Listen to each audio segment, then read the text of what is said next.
ou você está subindo ou está caindo. O teu jardim ou está lindo porque você cuidou, ou está num processo de destruição porque você negligenciou. Ó, vendas é o ideal para o cara que não está satisfeito com a vida dele.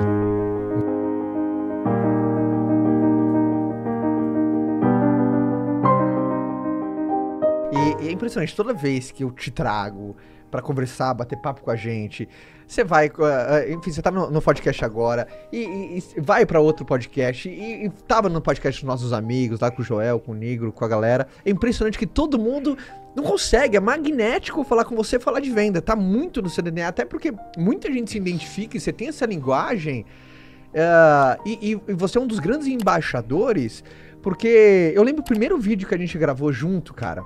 Primeiro vídeo que a gente gravou... Lá em Orlando, né? Lá em Orlando, 4 anos atrás. Cara, bombou esse vídeo. Eu acho que é o vídeo mais assistido no meu canal. Se não me engano, eu acho que é o único vídeo no meu canal que...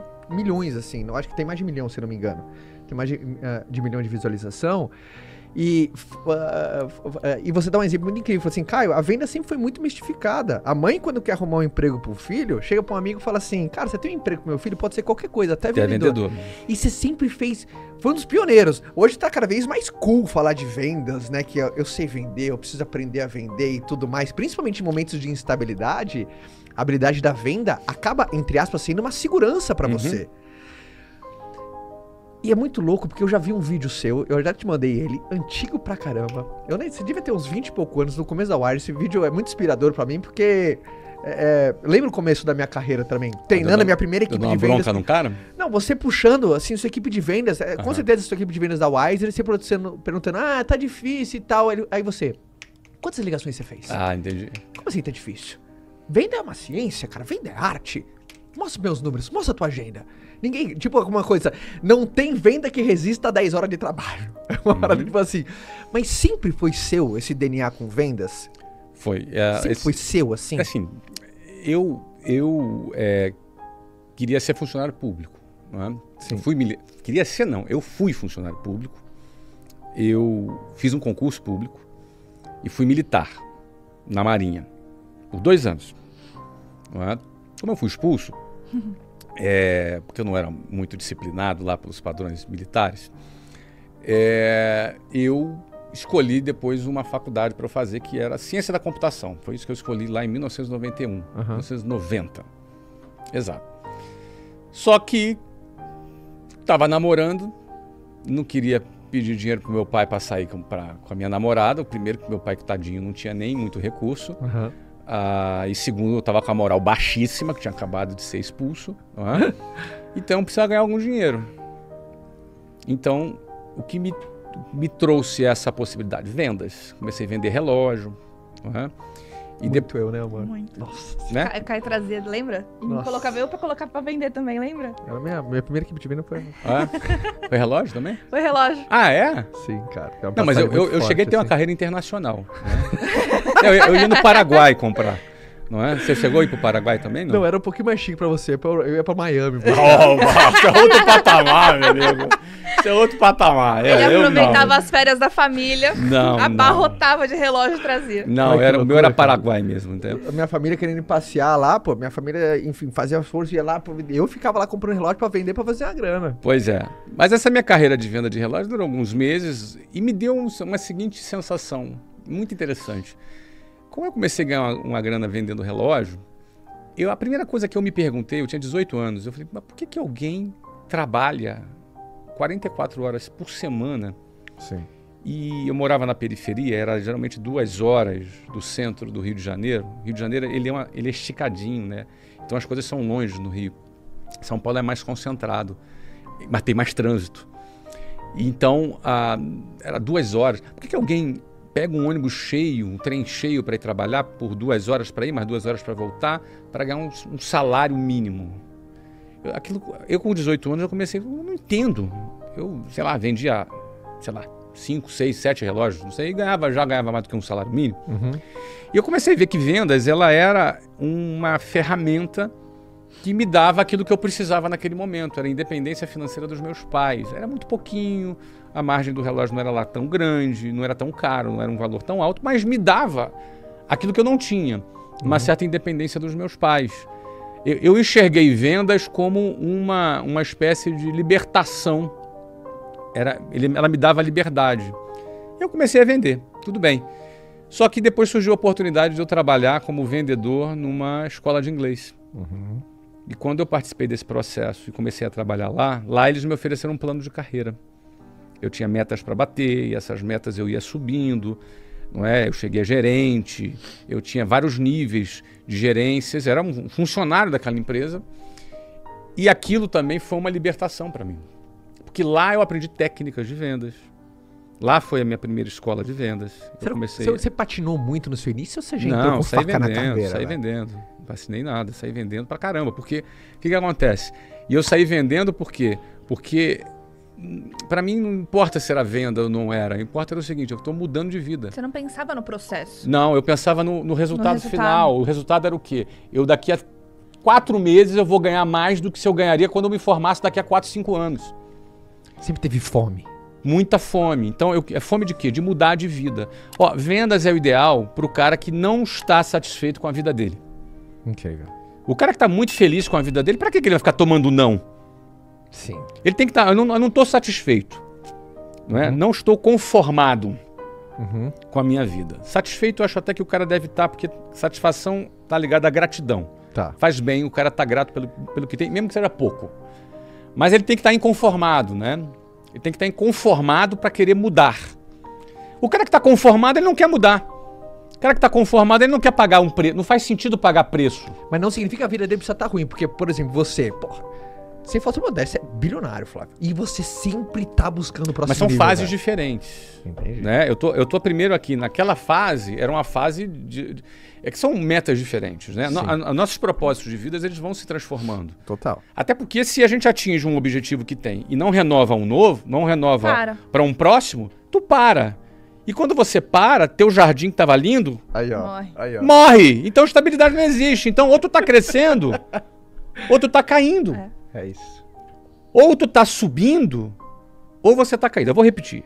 Ou você tá subindo, ou você tá caindo. Não tem estável? Não tem estável. Entendeu? Não existe. O estável é uma ilusão da inércia. Como assim a inércia? Explico. Você está subindo, aí você parou de queimar combustível. Você ainda sobe por um tempinho por inércia. Aí você vai perdendo força. Aí você chega aqui. Aí alguém pode pensar, agora tá estável, né? Fala, não, Tá ele pronto tá pra cair. pronto para cair, aqui é veloz. Uau! Entendeu? Sim. Então, ou você está subindo ou está caindo. O teu jardim ou está lindo porque você cuidou, ou está num processo de destruição porque você negligenciou. Não existe a estabilidade do jardim. O jardim está bonito porque você trabalhou, ou é uma questão de tempo, ele está destruído. E aí o que acontece? Você tem que ter uma primeira meta, cumprir essa meta, criar uma nova. Mas por que alguém que tem grana ainda cria meta? Porque essa é a vida dele. E o trabalho dele não se resume apenas em trabalhar para ganhar algum dinheiro. Ele começa a criar significados no trabalho dele, como, por exemplo, o meu trabalho ajuda pessoas. O meu trabalho educa pessoas. O meu trabalho promove mudança de vida na vida das pessoas. Então isso me faz bem. Isso é uma remuneração que eu tenho também, que não é a grana. Mas que remuneração é essa? Significado. Tua vida passa a ter significado. Você passa a se sentir importante para outras pessoas. Isso também te faz bem. Porque as pessoas acham o seguinte, eu já ganhei um monte de dinheiro, não preciso trabalhar. Tá bom, vou ficar em casa fazendo o quê? Total. Vai aproveitar a vida. Beleza, eu viajei, aproveitei, e agora? E depois? Como se, por exemplo, eu trabalhar não fosse aproveitar a vida. Exato. Como, por exemplo, se... Eu lembro, né? Eu me casei com 20 anos e alguns amigos, cara, não casa, vai aproveitar a vida. Como eu vou aproveitar a vida do lado da pessoa que eu quero, tá? Total. Então, esse é dos meus, time de colete. Não é, cara? Joga no time de colete, é feliz. Não é, cara? Total. Poxa. Enfim. Então, a venda, agora voltando àquele meu início, a venda, quando eu conheci, era a oportunidade de eu ter a independência completa, eu podia me casar, eu podia viver a minha vida, ter a minha casa e tal. Aí tu alcança isso. Depois que você alcança isso, você tem que criar novas metas, novos objetivos. E a venda foi sempre para mim esse elemento que me dava essa liberdade. Que foi a venda, Caio, que me deu a capacidade de virar o jogo quando começou a pandemia. Porque eu criei novos processos de vendas adaptados para formatos online, onde nós tivemos um crescimento brutal. Cara, eu acompanhei de camarote isso. Ah, você acompanhou? Que animal. Foi em outubro, antes de começar a pandemia. Lembra que você estava começando a pivotar? E o Flávio sempre coloca na minha cabeça uma frase que eu vi recentemente, mas é muito Flávio, assim, que é: se canse do jeito que você faz antes seus clientes ou o mercado canse de você. Então sempre tá na frente, né? Então, muita gente pivotou depois que a figurinha nossa, né? Por que você tem que estar na frente? Porque estabilidade não existe. Isso, então, cara, se estabilidade não existe, sempre você deixou num estado de alerta, tipo, o seu sonar sempre absurdo, assim. Sempre. Antecipação de movimento. É uma ilusão. Eu não quero viver a minha vida iludido com algo que não existe. Não existe. A entropia tá dentro da segunda lei da termodinâmica, diz que tudo vai se desestruturar. As coisas se desestruturam, se desorganizam. Não é? O que está aqui, o governo se desorganiza, o império, ele cai. Todos os impérios subiram e caíram. Isso é da vida, isso é do universo, as coisas se desestruturam. Essa mesa bonita aqui que a gente tá, se deixa ela aqui quietinha, sem tocar nela, por 5 anos, volta daqui a 5 anos, ela tá destruída já. Aquela coisa, se tem alguém ouvindo a gente e tá vendendo pra caramba, não se iluda, pode passar se você não fizer lição de casa. Tipo óbvio, o teu sucesso do passado não garante o seu sucesso do futuro.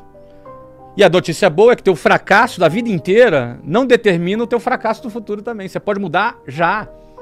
Ou seja, estabilidade não existe, não significa só que o que está bom fica ruim. Verdade. Estabilidade não existe também significa que o que está ruim pode ficar bom. Total. Porque se fosse estável, ficaria ruim pro resto da vida. Sempre. Olha ainda aí. bem! Olha bem, estabilidade não existe. Ainda bem que estabilidade não existe. E é louco esse jeito de pensar, porque você também grita muito. Turma, obviamente, desejo melhor. Estabilidade não existe, não é um conceito negativo de se viver. Ao contrário, deseja sempre melhor, mas esteja preparado pro pior. Isso. Esse conceito, né? Você tem que torcer para as coisas dar certo, mas você tem que estar preparado para as coisas esse conceito para nós foi importante quando a gente planejou inicialmente que as escolas ficariam fechadas por 3 meses, mas a gente estava preparado se fosse necessário ficar mais tempo. Eu queria que fosse menos, mas deixa eu me preparar para o pior, né? Espere o melhor, mas se prepare para o pior. As pessoas confundem otimismo, que é um outro conceito, com negação. Total. Não é? Por exemplo, vai dar tudo certo. Isso não é otimismo. Isso é negação. Porque não vai dar tudo certo. Entendeu? Total. Muita coisa dá errado. Você faz um plano, muita coisa não dá certo. Então, você ficar dizendo para você mesmo, vai dar tudo certo, ou não ter caixa o suficiente para caso não der certo, você tenha como se segurar e aí você quebra, isso não é otimismo. Isso é ser aventureiro. Você tem que estar preparado para as coisas não darem certo, por quê? Porque a maioria das coisas não vai dar certo. A maioria das respostas dos clientes será não. Mas você tem que buscar o sim. Então, isso não é ser... Esse é um problema muito sério. Não é? Essa questão do ser positivo, ser otimista. Não é? Otimismo é você esperar o melhor, mas estar preparado para o pior.